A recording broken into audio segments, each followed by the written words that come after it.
Well, guys and girls, I am busy in the shop. Starting a sweet new project. I have two leather, I'll show you here, two leather aprons, heavy duty leather welding aprons that have seen better days. And I have a bunch of leftover, just demoed rucksack. I guess these are old canoe packs, but also in pretty rough shape. So I'm contemplating pulling off the straps and putting them on and making a new haversack. So stick around and we'll take you on a bit of a journey through how this whole process is going to work. And I'm actually sewing the whole thing with one of these Speedy-Stitcher sewing alls, which has also been its own learning curve. So I'll give you a couple of shots and images on how this project's going. But something that I've been wanting to try and do for quite some time. And now today I'm just finally getting at it and seeing what happens. I'll show you a close-up of what I've been working on. So with the Speedy-Stitcher, I'm in the middle of a stitch now, but you go through two pieces and you pull the free, it creates a loop. Now I'm in the middle of a run here, but then you put the tag in through that loop, pull it tight, and then when you pull it back out, you pull your stitch tight so the overlap is on the inside of the two pieces of material. So now we're going to come up another centimeter, about 3/8 of an inch, puncture it through, pull back, present that loop in the stitch, and pull that through, and then pull the stitch back through and pull it tight. I'm going to continue all the way along here, and then I'll show you how far I got. Now, as I'm doing this, I have a kind of a loose idea of what I want this bag to look like. It's not going to have a square bottom per se, because I did just stitch the two flat pieces together, but I just wanted this a low profile, rugged haversack to throw in, throw a few things in, a little bit of a day bag. But I've always been curious. I had these two pieces, like I say, these two pieces of, I guess they're old, like I said, welding aprons, I guess. And I wanted to put them to use. Obviously they're super rugged, super tough. And once you get in the groove of running this stitch, it's not, it doesn't take a whole long. You can see how one of these stitchers would be super handy in your pack. If you had to do any kind of pack maintenance or even shoe or boot repair, this is the way to go. It can be used to sew any number of thicknesses of material together. I think it would work also really well with canvas. You don't not too often you stitch a double layer of heavy gauge leather together. Again, the only other time I use a similar application, and I actually pre-drill the holes, is when I'm making a leather sheath, and you've seen some of those before. One of the things on the awl here, I'll show you a close-up of this later, but there's this little nail here, and I think it just is serving, so when you pull on it, it provides a little bit of resistance when you pull the stitch tight. So it allows for that tensioning of each stitch, and you have to do that after every stitch. You pull that tag through, and every so often I almost do a double loop like that. Come here. And when I pull it through, it really tightens down and anchors that stitch in place.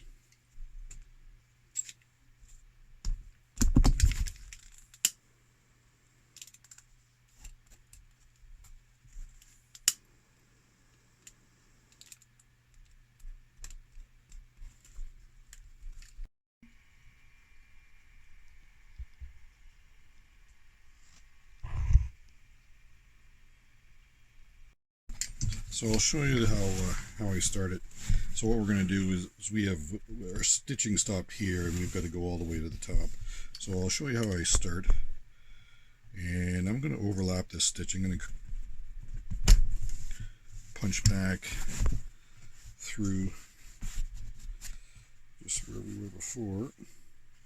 So in here you pull the tag end, and then you pull through a good length, because this is the length you want to carry this all the way up to your final stitch.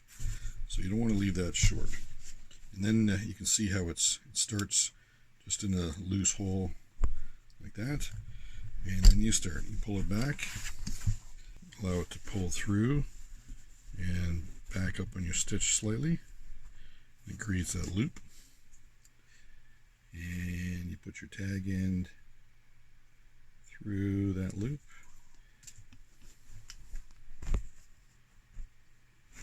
And it cinches down. You can see where it's cinched down here. Now you pull it too tight, you're gonna pull it through from the back side. So it's a balance between even tension on both sides, and you want that overlap to disappear between the two pieces of material.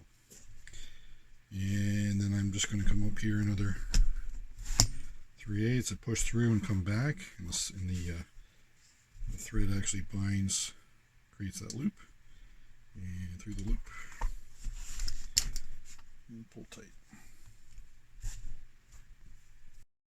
So I don't 100% know how to stop my stitch when I get to the end, but what I have been doing is pull both loose ends. I cut the thread, pull both loose ends through the same side, and basically I'm going to tie a reef knot or a square knot. There we go. And cut the tag ends off.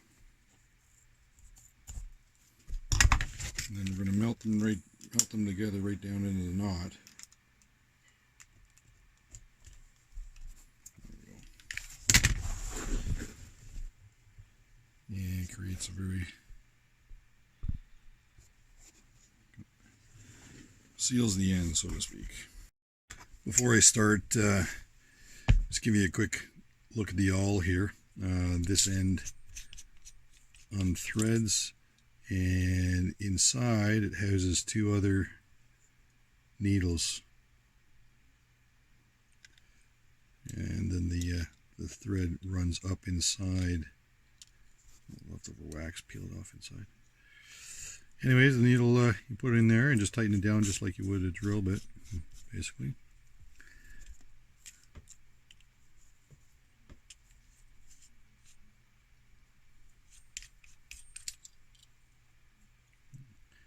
Make sure this thread runs up through this groove. There's a groove in the side of the, right here. The groove in the side of the threads, and that's where the, everything's, see that or not? Anyways, there's a groove through the side of the threads there, and that allows the string to come out even though it's tightened.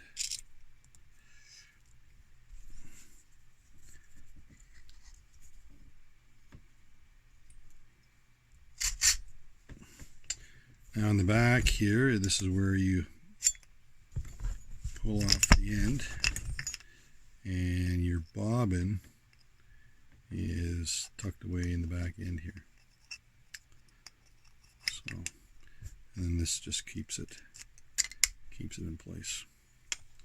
So we're going to push through, then pull off all the string that we need to finish up the one side. I have one side to go, and then we'll turn it inside out and see what we got. Okay, I don't know how this is gonna work, but we're gonna turn this inside out now. See what happens. Feels like I'm working with the old animal hide of some nature. It's super heavy duty. I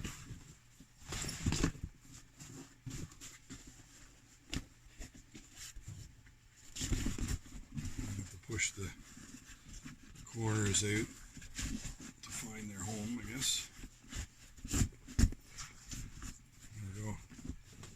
See that?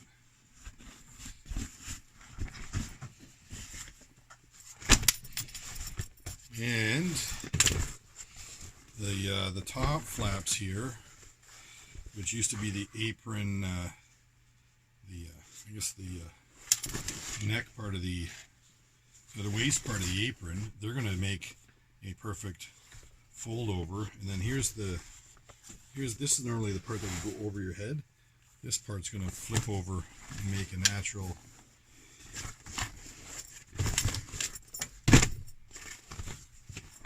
what do you call that? This part's going to flip over and for kind of a natural cover on the bag. If you see that. So it's two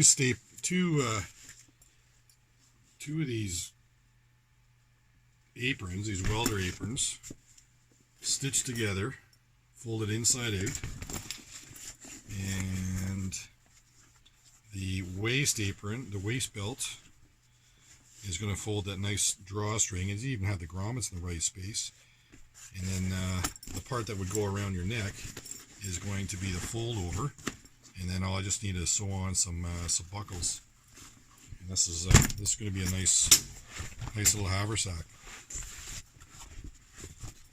So we'll keep going here, and I'll keep you posted on how things are developing and next steps.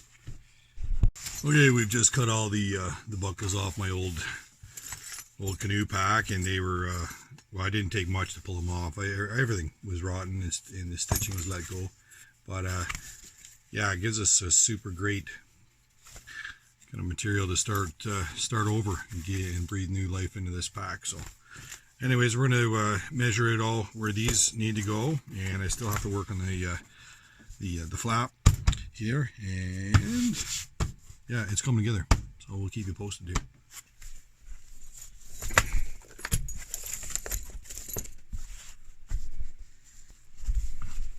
This piece of leather is going to sandwich the wall of the bag and provide me that rigid material to rivet it to. So.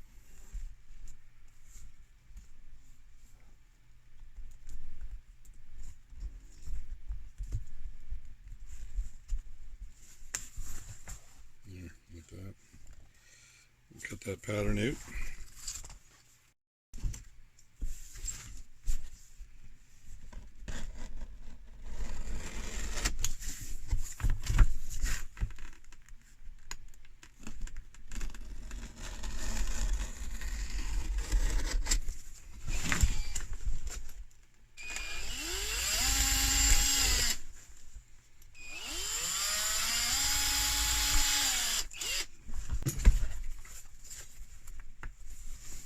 Just like that.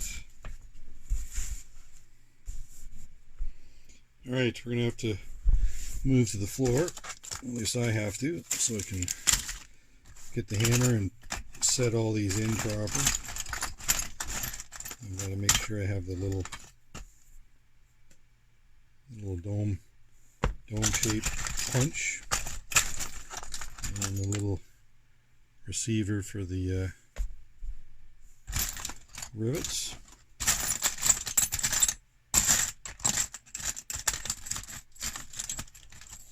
I do have a bunch of these old school copper ones which would look really cool. You know what? I think I'm going to do that instead. I think it'll be stronger. Well, there you go, guys. Not quite done, but took to the floor and smashed in a bunch of rivets all along there, and I can come back and stitch it along here later and put some rivets in on the bottom corners here.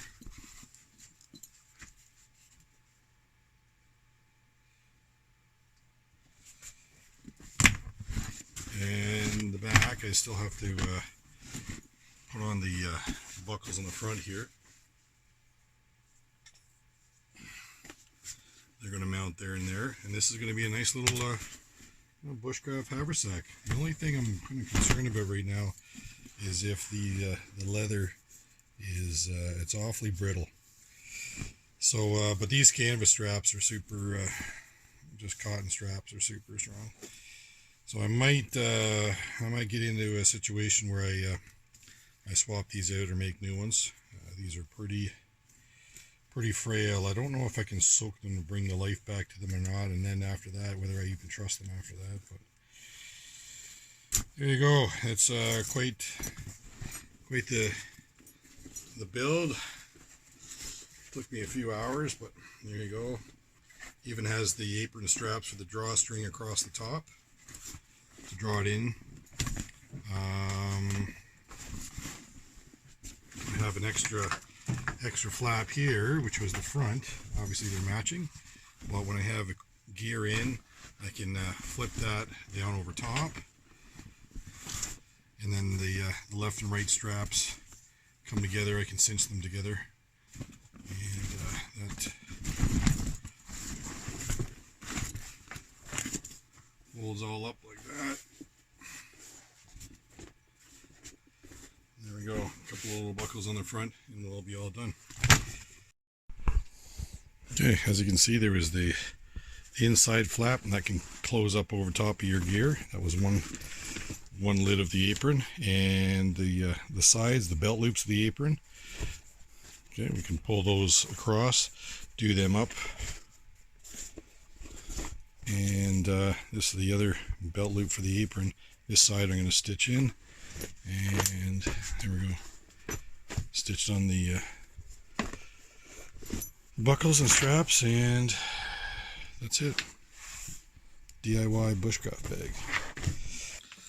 Okay, friends, night in the shop, and we've got ourselves a new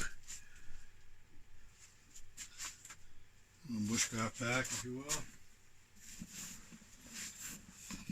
This was, as I said, if you've been following the video, this was made out of 2 welding aprons and some recycled components from an old canoe pack. Very good. It's already aged and weathered, just like your brand new pack you get from Frost River. The only thing I have to fix is there was a little tear right here in the apron originally, so that'll just add character. I'm going to kind of stitch that up, but there you go. DIY recycled bushcraft pack, all made out of an old canvas canoe pack that was destined for the garbage, and these were two old welding aprons. Anyways, thanks for joining me today. I love getting in the shop and just seeing what happens, and this is the project we came up with tonight. So, as always, Jeff Allen off the Gridiron. Thanks for watching. Don't forget to click like, subscribe, and share, and enjoy your outdoors. Bye for now. See ya.